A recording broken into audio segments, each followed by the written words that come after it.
Hi there. Hey, thanks for hitting that play button, and it's my joy to present these readings to you for day number 291. Today we read Ezekiel 14 and 15, Song of Solomon 8, and our first reading in Matthew 27. May the Lord bless you richly as you have opened your heart to understand His Word. The title that the Lord calls Ezekiel is Son of Man, which the Lord is using in the normal sense, meaning ordinary human being. The title for Jesus, Son of Man, is a special usage, and for that, it draws its meaning from Daniel 7. Note in yesterday's reading, when Ezekiel acted out how King Zedekiah would go into exile, Ezekiel covered his eyes. It was revealed to Ezekiel that Zedekiah would go to Babylon but not see it. This was fulfilled since Zedekiah had his eyes blinded after watching his own son's deaths. This also fulfilled the prophecy against his sons. Ezekiel 14. Then some of the leaders of Israel visited me, and while they were sitting with me, this message came to me from the Lord. Son of man, these leaders have set up idols in their hearts. They have embraced things that will make them fall into sin. Why should I listen to their requests? Tell them, this is what the sovereign Lord says. The people of Israel have set up idols in their hearts and fallen into sin. And then they go to a prophet asking for a message. So I, the Lord, will give them the kind of answer their great idolatry deserves. I will do this to capture the minds and hearts of all my people who have turned from me to worship their detestable idols. Therefore tell the people of Israel, this is what the sovereign Lord says. Repent and turn away from your idols and stop all your detestable sins. I, the Lord, will answer all those, both Israelites and foreigners, who reject me and set up idols in their hearts and so fall into sin, and who then come to a prophet asking for my advice. I will turn against such people and make a terrible example of them, eliminating them from among my people. Then you will know that I am the Lord. And if a prophet is deceived into giving a message, it is because I, the Lord, have deceived that prophet. I will lift my fist against such prophets and cut them off from the community of Israel. False prophets and those who seek their guidance will all be punished for their sins. In this way, the people of Israel will learn not to stray from me, polluting themselves with sin.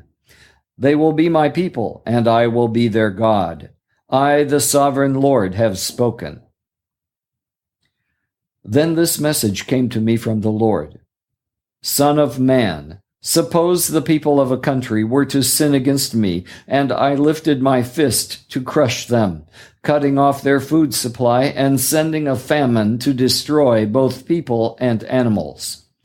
Even if Noah, Daniel, and Job were there, their righteousness would save no one but themselves, says the sovereign Lord. Or suppose I were to send wild animals to invade the country, kill the people, and make the land too desolate and dangerous to pass through. As surely as I live, says the sovereign Lord, even if those 3 men were there, they wouldn't be able to save their own sons or daughters. They alone would be saved, but the land would be made desolate. Or suppose I were to bring war against the land, and I sent enemy armies to destroy both people and animals. As surely as I live, says the sovereign Lord, even if those 3 men were there, they wouldn't be able to save their own sons or daughters. They alone would be saved. Or suppose I were to pour out my fury by sending an epidemic into the land, and the disease killed people and animals alike.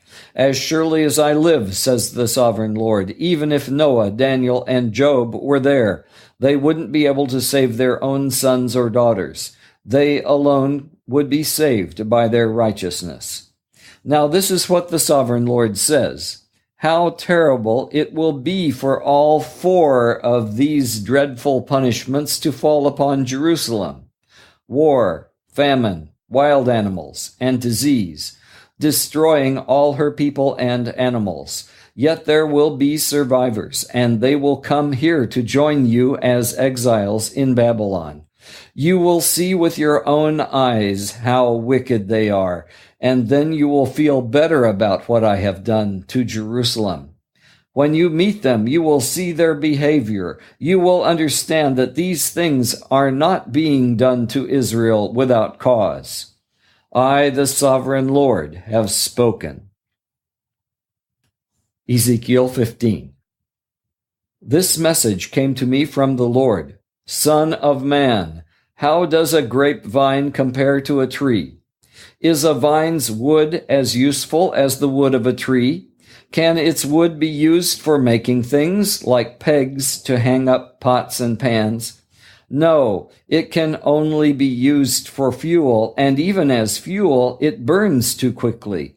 Vines are useless, both before and after being put into the fire. And this is what the sovereign Lord says. The people of Jerusalem are like grapevines growing among the trees of the forest. Since they are useless, I have thrown them on the fire to be burned. And I will see to it that if they escape from one fire, they will fall into another. When I turn against them, you will know that I am the Lord, and I will make the land desolate because my people have been unfaithful to me. I, the sovereign Lord, have spoken. Yesterday we heard more passionate expressions of love, and today is the final chapter of Solomon's Song. Song of Solomon, chapter 8. The young woman speaks. Oh, I wish you were my brother, who nursed at my mother's breast. Then I could kiss you no matter who was watching, and no one would criticize me. I would bring you to my childhood home, and there you would teach me. I would give you spiced wine to drink, my sweet pomegranate wine. Your left arm would be under my head, and your right arm would embrace me. Promise me, O women of Jerusalem, not to awaken love until the time is right. The young women of Jerusalem speak. Who is this sweeping in from the desert, leaning on her lover?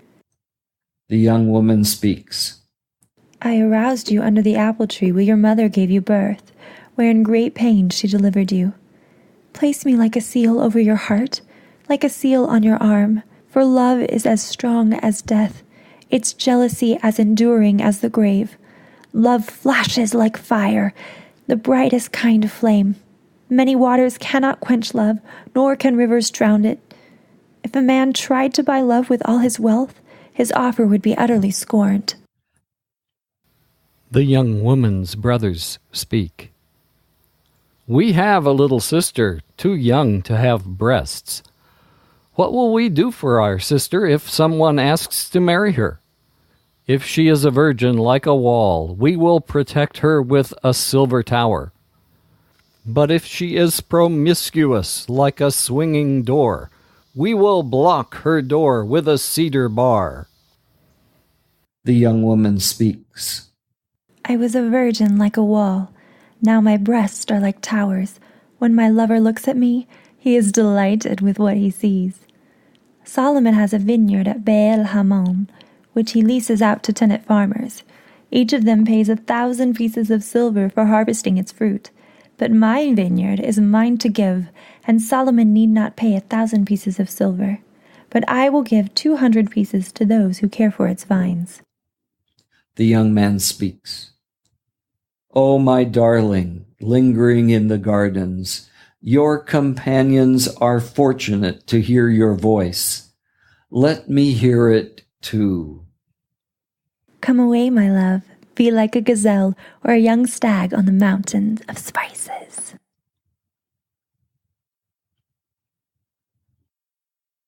I imagine that as the high priest tore his clothes and shouted blasphemy, that his expression was not one of grief, but of triumph. And it was at that time, when Jesus was being beaten, that Peter recognized that Jesus was to be sentenced to death, and that's when he denied Christ. The first half of Matthew 27. Very early in the morning, the leading priests and the elders of the people met again to lay plans for putting Jesus to death. Then they bound him, led him away, and took him to Pilato, the Roman governor. When Judas, who had betrayed him, realized that Jesus had been condemned to die, he was filled with remorse. So he took the 30 pieces of silver back to the leading priests and the elders. He told them, "I have sinned, for I have betrayed an innocent man." "What do we care?" they retorted. "That's your problem." Then Judas threw the silver coins down in the temple and went out and hanged himself. The leading priests picked up the coins. "It wouldn't be right to put this money in the temple treasury," they said, "since it was payment for murder." After some discussion, they finally decided to buy the potter's field, and they made it into a cemetery for foreigners. That is why the field is still called the Field of Blood. This fulfilled the prophecy of Jeremiah that says, "They took the 30 pieces of silver, the price at which I was valued by the people of Israel, and purchased the potter's field, as the Lord directed." Now Jesus was standing before Pilato, the Roman governor. "Are you the king of the Jews?" the governor asked him. Jesus replied, "You have said it." But when the leading priests and the elders made their accusations against him, Jesus remained silent. Pilato demanded, "Don't you hear all these charges they are bringing against you?" But Jesus made no response to any of the charges, much to the governor's surprise. Now it was the governor's custom each year during the Passover celebration to release one prisoner to the crowd, anyone they wanted. This year there was a notorious prisoner, a man named Barabbas. As the crowds gathered before Pilato's palace that morning, he asked them, "Which one do you want me to release to you? Barabbas or Jesus, who is called the Messiah?" He knew very well that the religious leaders had arrested Jesus out of envy. Just then, as Pilato was sitting on the judgment seat, his wife sent him this message: "Leave that innocent man alone.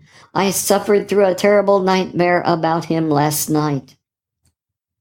Meanwhile, the leading priests and the elders persuaded the crowd to ask for Barabbas to be released and for Jesus to be put to death. So the governor asked again, "Which of these two do you want me to release to you?" The crowd shouted back, "Barabbas!" Pilate responded, "Then what should I do with Jesus, who is called the Messiah?" They shouted back, "Crucify him!" Pilate asked them, "Why? What crime has he committed?" But the mob roared even louder, "Crucify him!"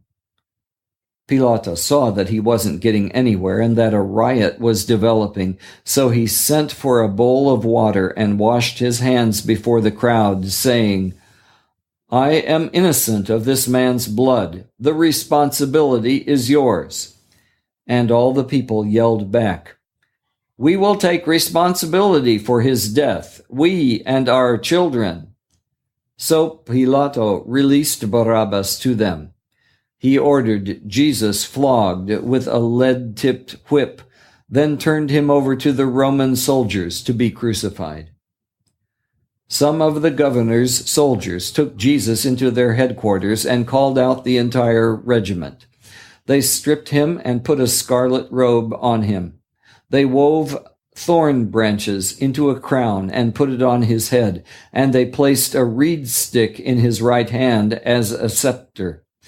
Then they knelt before him in mockery and taunted, "Hail, King of the Jews!" And they spit on him and grabbed the stick and struck him on the head with it. When they were finally tired of mocking him, they took off the robe and put his own clothes on him again. Then they led him away to be crucified.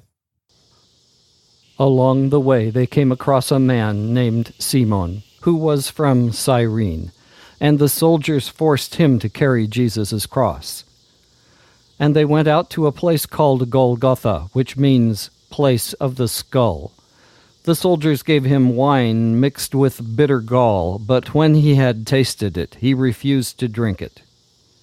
After they had nailed him to the cross, the soldiers gambled for his clothes by throwing dice. Then they sat around and kept guard as he hung there. A sign was fastened above Jesus' head announcing the charge against him. It read, "This is Jesus, the King of the Jews." 2 revolutionaries were crucified with him, one on the right and one on the left. The people passing by shouted abuse, shaking their heads in mockery. They yelled at him, "Look at you now! You said you were going to destroy the temple and rebuild it in 3 days. Well then, if you are the Son of God, save yourself and come down from the cross." The leading priests, teachers of religious law, and the elders also mocked Jesus. They scoffed, "He saved others, but he can't save himself. So he is the King of Israel, is he? Let him come down from the cross right now, and we will believe in him. He trusted in God, so let God rescue him now if he wants him. For he said, 'I am the Son of God.'" Even the revolutionaries who were crucified with him ridiculed him in the same way. Please join me in prayer. O Lord Jesus, for our sake, you endured great mocking. Let us never be ashamed of you when people mock you and mock us. Lord, I thank you for the fulfilled prophecy, all the many, many details. The one mentioned was the 30 pieces of silver that Judas received, and the potter's field that was bought with that money. And it says, as the Lord directed. You directed everything, and many more prophecies were fulfilled in the portion that we just read. This makes us know, Lord, that you are still fulfilling prophecy, one at a time. And you have said that you want us to be ready for your coming. Yes, Lord, help us to be ready and doing your work, and may you come quickly.